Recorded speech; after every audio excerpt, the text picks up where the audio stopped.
Hello guys எல்லோரும் எப்படி இருக்கீங்க? நல்லா இருக்கீங்கன்னு நம்புகிறேன். இந்த வீடியோவில் நம்ம என்ன பார்க்க போகிறோம்னா, இது என்னன்னு ஆக்சுவலி எனக்கு தெரியல. ரீசெண்டாக விஜய் சித்து விலாக்ஸில் கூட அவங்க வந்து வியட்நாம் போன சீரீஸில் வந்து எபிசோட்ஸ் போட்டிருப்பாங்க. அந்த எபிசோட்ஸில் வியட்நாமில் கூட இந்த மாதிரி ஒன்று காமிச்சிருப்பாங்க. இது என்னன்னு தெரியல. சப்போஸ் உங்களுக்கு தெரிஞ்சால் நீங்கள் கமெண்ட் செக்ஷனில் சொல்லுங்கள். இது என்னன்னு எனக்கு தெரியல. பட் இங்கே இது நடந்தது. அது சின்ன பிள்ளைங்க எல்லாமே பார்ட்டிசிபேட் பண்ணியிருந்தாங்க. அது பார்க்கவே சூப்பராக இருந்தது. நீங்களும் பார்த்து என்ஜாய் பண்ணுங்கள்.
ஸோ கைஸ் அவ்வளோதான் இந்த வீடியோவை பார்த்து நீங்கள் என்ஜாய் பண்ணியிருப்பீங்கன்னு நினைக்கிறேன்.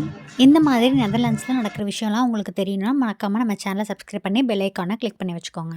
இந்த வீடியோவை பற்றின கருத்தையும் இது என்ன மாதிரி செலிப்ரேஷன் அப்படிங்கிறதையும் மறக்காமல் கமெண்ட் செக்ஷனில் சொல்லுங்கள். நெக்ஸ்ட் வீடியோவில் பார்க்கலாம். டாடா பாய்.